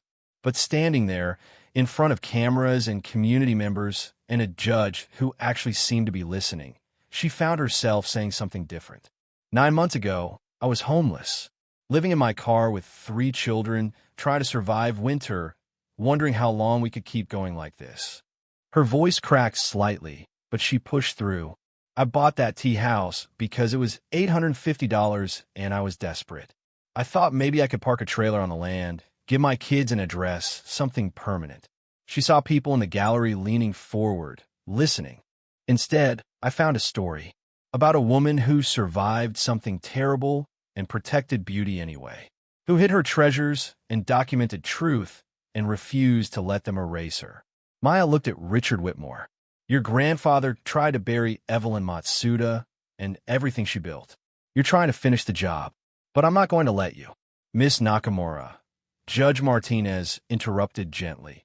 Are you aware that during your restoration work, you discovered items of significant value hidden on the property? Maya's breath caught. Someone had told the judge. She glanced at Aaron, who nodded slightly. Go ahead. Yes, Your Honor. We found a collection of porcelain that Evelyn Matsuda hid before internment. 73 pieces. Family treasures she protected by sealing them under the floor. And what's the estimated value of this collection? The room was completely silent. Maya felt every eye on her, felt the weight of what she was about to say. Between $500 and $600 million, according to Dr. Helen Zhao from the University of Washington.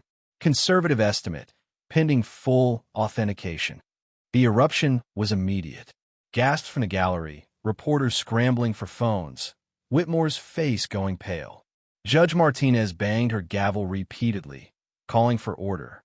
When the room finally quieted, she looked at Richard Whitmore with an expression that could have cut glass. Mr. Whitmore, your petition claims this property has no value beyond the land. Yet Miss Nakamura has just testified to discovering a $500 million cultural collection on site. She leaned forward. I find it very interesting that you're suddenly so concerned about public safety right after this discovery became known. Your Honor, I didn't know about. I don't actually care what you knew or didn't know. Judge Martinez cut him off. Here's what I know. This structure has been properly restored under license supervision. Every county inspection has approved the work. The only person claiming it's unsafe is someone who has a documented family history of profiting from seizing Japanese-American property. She glanced at her notes. Petition denied. The tea house is not a public hazard. Miss Nakamura may continue her restoration. The gavel cracked with finality. The gallery erupted in applause. Maya felt her knees go weak, felt Hannah grab her hand, felt tears she'd been holding for months finally break free. They'd won. Against a developer with resources and lawyers and generational wealth, they'd won. But Whitmore wasn't finished. He stood, his composure cracking.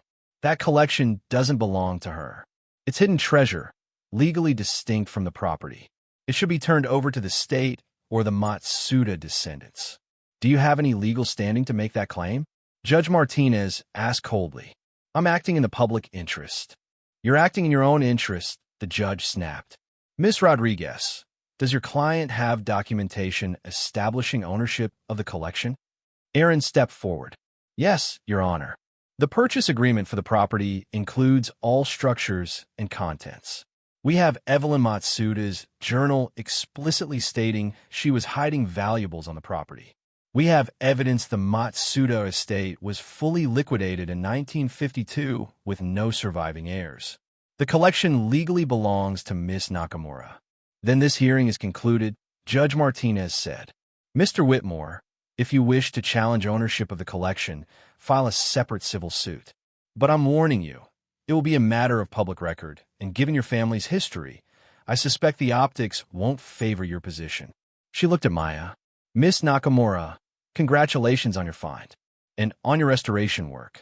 This community is lucky to have someone committed to preserving our cultural heritage. Outside the courthouse, Maya was mobbed by reporters asking about the porcelain, about the journal, about what she planned to do next. She held Hannah close, trying to shield her from the cameras, feeling overwhelmed by attention she hadn't sought and didn't know how to handle. Sarah appeared like a guardian angel, helping navigate them through the crowd to where Mr. Chun waited with the car. They drove back to the tea house in stunned silence, trying to process what had just happened. The property was saved. The collection was hers. Whitmore had been publicly exposed. They'd won on every front that mattered. But Maya felt strangely empty, like she'd been running on adrenaline for so long that victory felt more like exhaustion than triumph. At the tea house, the work crews had heard the news and were celebrating. Champagne, cheap but heartfelt, appeared from someone's cooler. People were toasting and laughing and talking about what came next.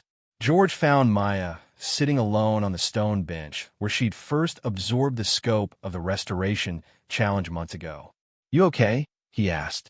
I don't know, Maya admitted. I thought winning would feel different. I thought I'd feel relieved or happy or something.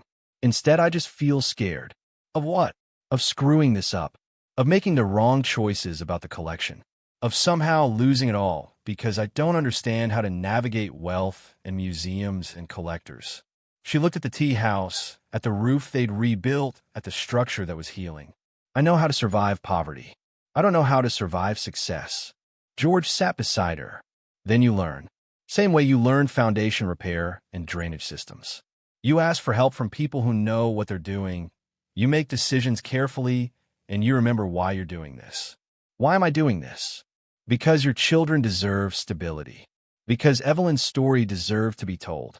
Because sometimes desperate people do impossible things and create beauty in the process. He smiled. You've already done the hardest part, Maya. Everything else is just logistics. Dr. Zhao arrived the next day with a full authentication team.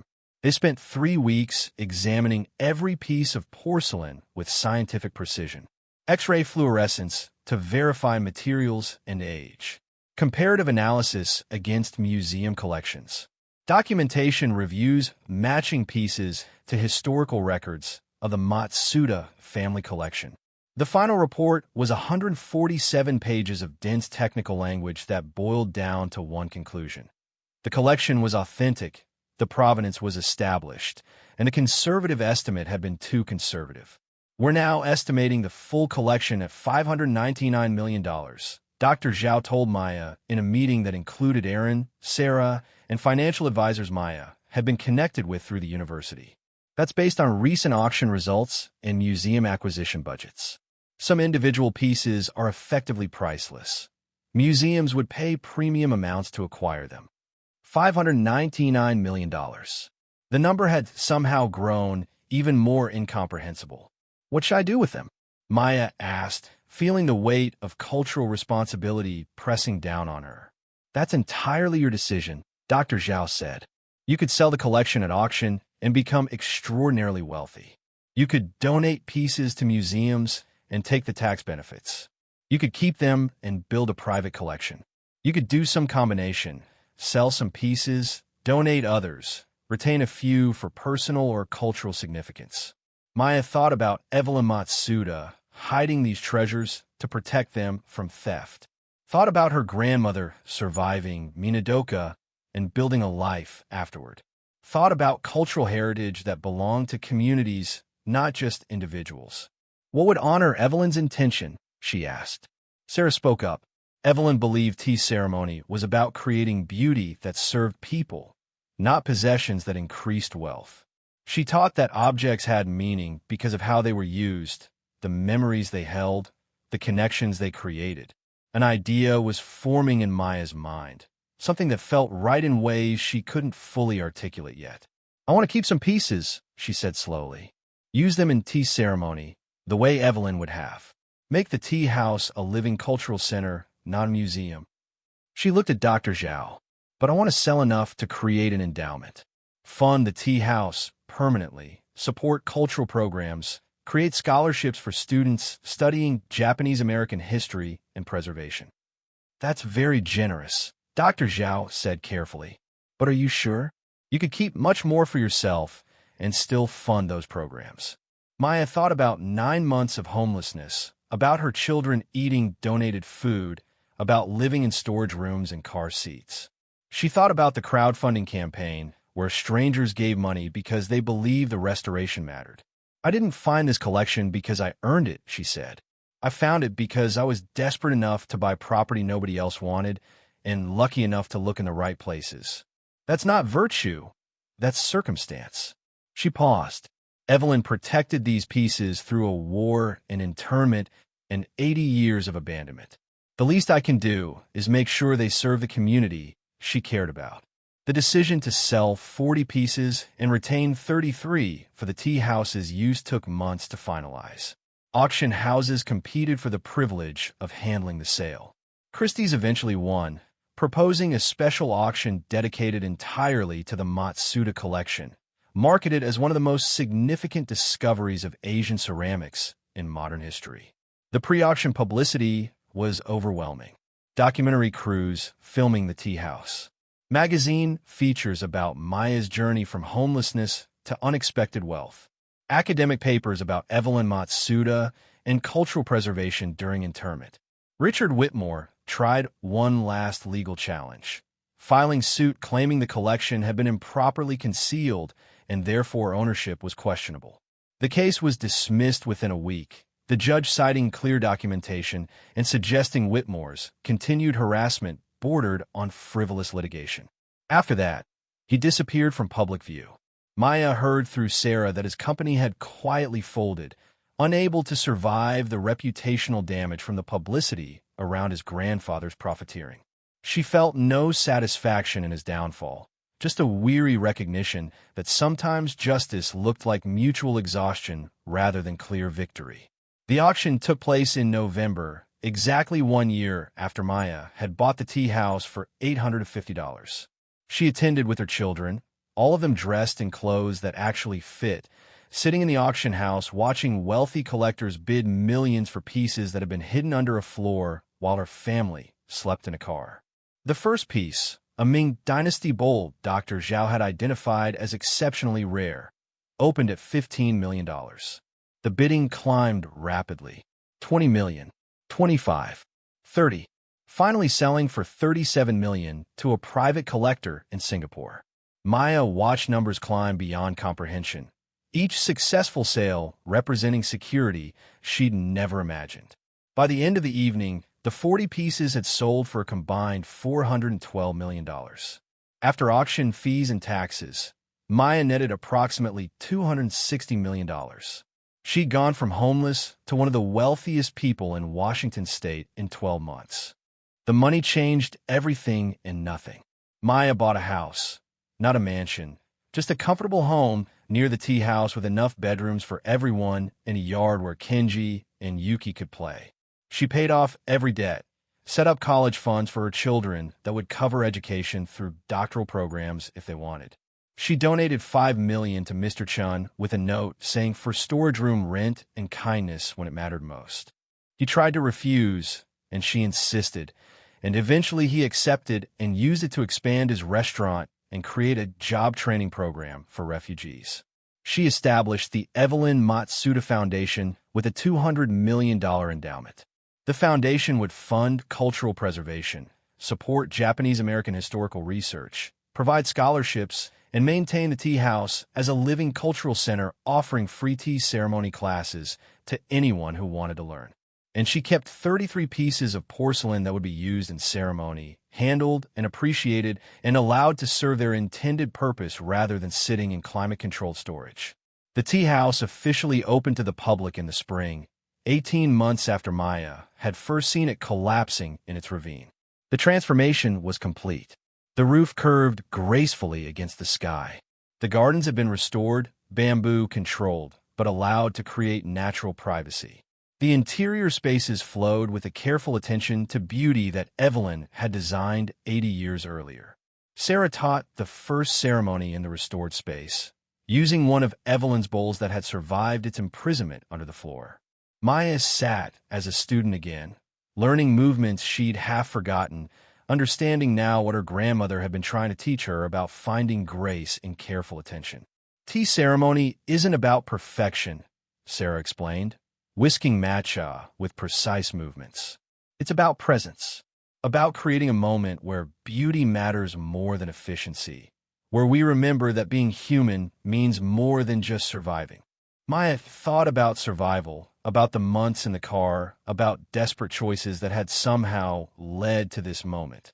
She thought about Evelyn Matsuda teaching ceremony while imprisoned, creating beauty in the middle of injustice, protecting treasures that would outlast the people who tried to destroy her. The first students arrived, a mix of ages and backgrounds, people from the local community and Japanese-American families who'd heard about the restoration and wanted to connect with cultural practices their grandparents had preserved. Maya watched them enter the tea house, saw them respond to the carefully created space, saw the way ceremony created connection across generations. Hannah started a blog documenting the tea house's programs, her writing mature beyond her 13 years, shaped by experiences that had forced her to grow up too fast, but hadn't managed to break her. She interviewed students, photographed ceremonies, created digital archives that made the work accessible to people who couldn't visit in person. Kenji's asthma improved with regular medical care and living in a house without mold or dampness. He became obsessed with the garden, learning plant names and cultivation techniques, working with the landscape crew to maintain the spaces around the tea house. Yuki, at 6, announced she wanted to learn tea ceremony properly.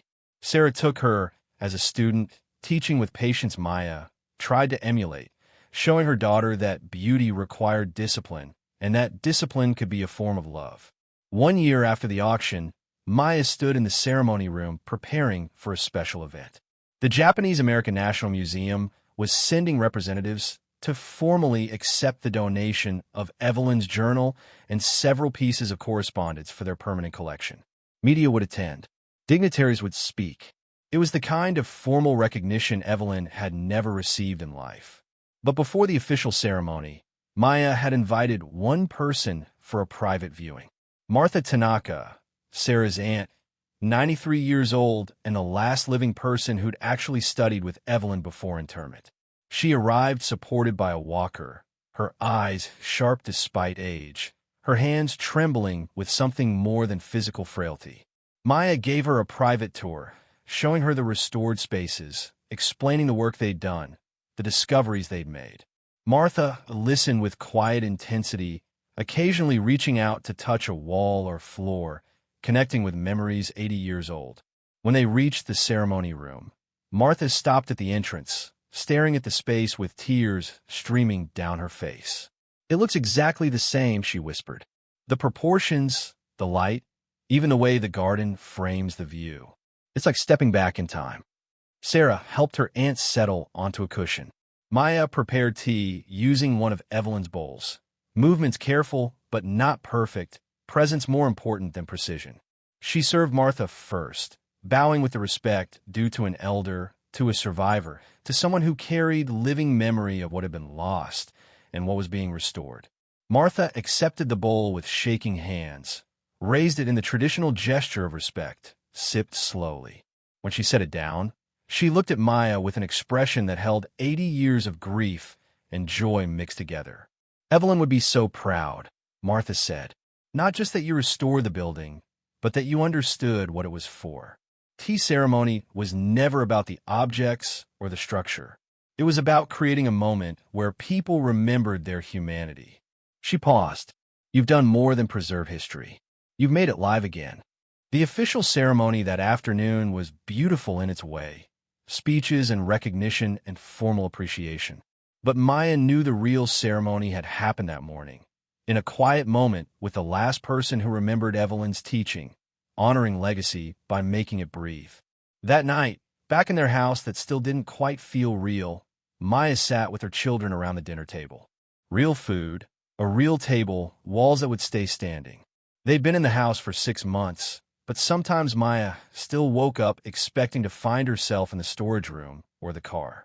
"Mom," Hannah said, "Jennifer asked me to speak at a conference about cultural preservation.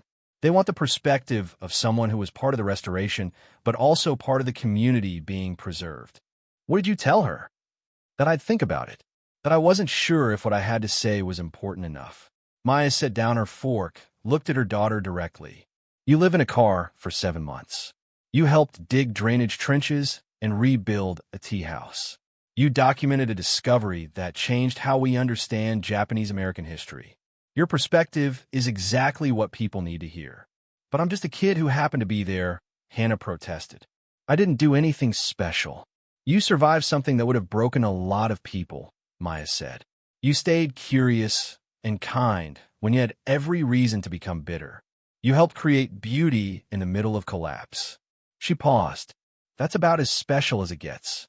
Kenji and Yuki were listening, both of them old enough now to understand what they'd been through, young enough that someday it would feel like something that happened to different people.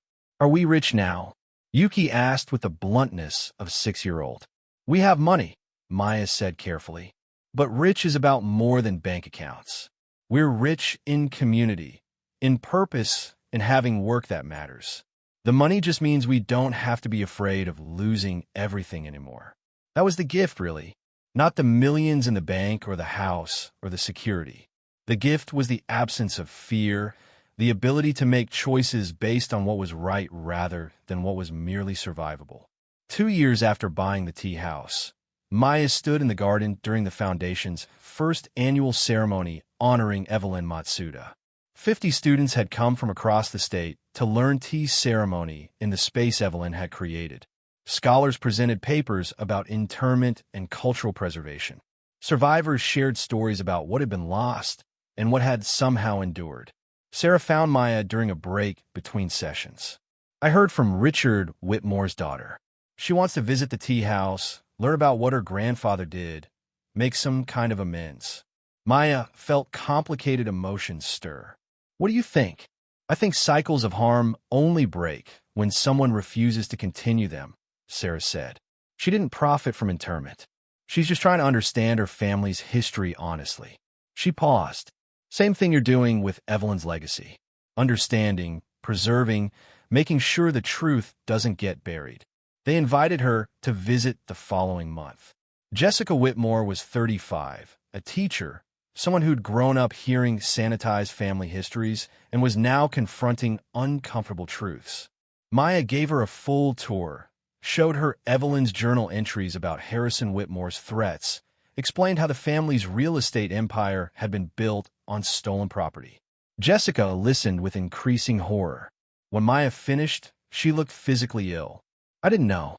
I knew Grandpa Harrison was ruthless, but I thought it was just business, not? She trailed off. What can I do to make this right? You can't, Maya said simply. The people who were harmed are mostly dead. The property that was stolen is gone or developed beyond recognition. You can't undo 80 years of injustice. Then what's the point of knowing? The point is choosing differently going forward, Maya said. Teaching your children the truth. Supporting cultural preservation. Making sure the story gets told honestly rather than buried in comfortable lies. She paused. Your grandfather tried to erase Evelyn Matsuda. You can help make sure she's remembered. That's not restitution, but it's something. Jessica became one of the Foundation's regular volunteers, teaching history classes that didn't shy away from the harder truths about internment and its aftermath. It was inadequate and important at the same time, the gap between what justice demanded and what was actually possible. On the 5th anniversary of buying the tea house, Maya organized a ceremony for the original volunteers who'd helped restore it. George and his crew, Jennifer the landscape architect, the students and community members who donated time and skill and belief when the outcome was far from certain. They gathered in the ceremony room, and Maya served tea using Evelyn's bowls, trying to find words adequate to express gratitude that felt bigger than language. I bought a collapsing building because I was desperate, she said finally. I found a fortune because I was lucky. But I got to be part of something beautiful because you all chose to help someone who had no right to expect it. Her voice cracked. Thank you for seeing possibility where everyone else saw ruin. You gave us that too, George said. The chance to be part of something that mattered. To use our skills for cultural preservation rather than just commercial projects. To connect with history in ways that felt personal. That was the hidden treasure, Maya understood. Not the porcelain worth hundreds of millions, but the community that formed around shared purpose. The connections created by working towards something beautiful together. The way restoration of structures led to restoration of faith in what people could accomplish when they stopped competing and started collaborating. The tea house became a model for other preservation projects. Foundations reached out asking for advice about community restoration and cultural programming. Universities sent students to study their approach to combining historic preservation with living cultural practice.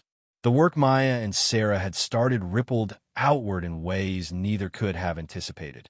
But the most important transformation was the smallest. 3 children who'd slept in a car learned that broken things could be made whole with enough effort. They learned that communities could choose kindness over indifference. They learned that asking for help was strength rather than weakness, that survival sometimes meant admitting you couldn't do it alone. Hannah graduated high school with scholarships to multiple universities.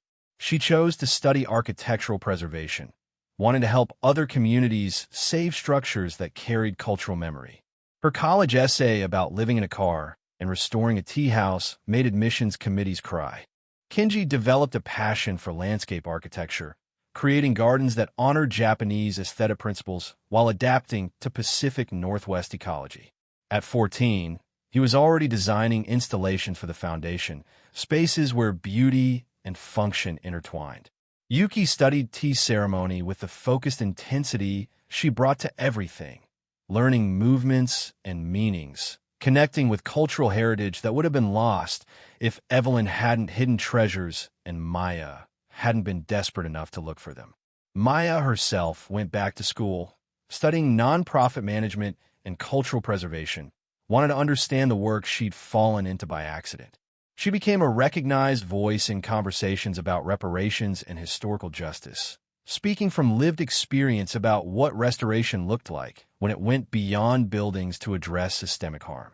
The Foundation grew to support 30 cultural preservation projects across the state. They funded tea houses and community centers and programs that kept cultural practices alive. They provided grants to Japanese-American families researching internment histories, helping people recover stories that had been buried or lost. And through it all, the tea house stood in its ravine, roof strong against rain, foundation secure, gardens flourishing. Students came to learn ceremony. Scholars came to study preservation. Tourists came to see the building that had somehow survived internment and abandonment, and one family's desperate gamble on impossibility. Maya taught ceremony now herself, having studied with Sarah until the movements became meditation, until she understood what Evelyn had been protecting wasn't just objects but a way of being in the world. A practice that said beauty mattered even when, especially when, everything felt broken. On quiet mornings before the tea house opened, Maya would sometimes sit alone in the ceremony room, surrounded by porcelain that had been hidden under her feet while she'd slept in a car, while she'd wondered if she could keep her children safe through another winter. She thought about the impossible chain of events that had led her here. The drunk driver who'd killed Takashi, the evictions and job losses and descent into homelessness, the auction listing she'd found in desperation, Richard Whitmore's cruelty that had somehow catalyzed community support, the hidden compartments that had yielded treasures beyond imagination. Any single event different, and none of this would have happened. Her children would be different people. The tea house would probably be demolished. Evelyn's story would remain buried. The cycle of harm would continue unchallenged. But the events had happened exactly as they did. Trauma and grace mixed together. Loss that led to discovery. Desperation that became transformation. That was the final lesson Maya understood. You didn't get to choose what broke you. You only got to choose what you built from the pieces. She'd been broken by circumstances she didn't create and couldn't control. But from that brokenness, she'd helped restore something beautiful that would outlast her, that would serve people she'd never meet, that would keep Evelyn's memory and teaching alive long after everyone who'd known her was gone. The tea house would stand for generations, if they were lucky. Students would learn ceremony in spaces where Evelyn had taught. Scholars would study preservation methods they'd pioneered. Communities would gather in gardens that had been rescued from collapse. And somewhere in that continuity, in that refusal to let history stay buried, in that insistence that beauty mattered even when everything felt impossible, Maya had found something she'd thought was lost when Takashi died. Purpose, meaning, the understanding that her life could create ripples that extended beyond survival into something approaching legacy. The tea house had saved her family. She'd saved the tea house. But really, they'd saved each other, broken things fitting together into something stronger than either had been alone. That was worth more than $599 million in porcelain. That was worth more than anything money could buy. That was the treasure she'd actually been searching for without knowing it existed. The certainty that broken could become whole, that collapse could become restoration, that desperation could transform into grace if you were willing to keep building even when the outcome seemed impossible. Maya rose from her seat, began preparing for the day's first students. Outside, rain fell softly on the garden, feeding bamboo that would grow another season, nurturing beauty that would outlast them all. Inside, the tea house waited, warm, whole, ready to create moments where people remembered their humanity. Evelyn's legacy lived. The cycle had broken. The story had been told. And in the telling, something sacred had been preserved. The truth that survival was possible, that community could triumph over cruelty, that treasures hidden in darkness could find light if someone was brave enough to look. The door opened. Students arrived. Maya welcomed them with a bow, invited them into space that had been saved by desperation and restored by love, where ceremony would begin again as it had for centuries, as it would for centuries more if they were fortunate. The tea house stood. The story continued. And somewhere in the eternal now of careful attention to beauty, Evelyn Matsuda smiled. Thank you so much for watching until the end. If you love this story, check out the other videos on your screen now. I think you'll really enjoy them. And don't forget to subscribe if you haven't already. See you in the next story.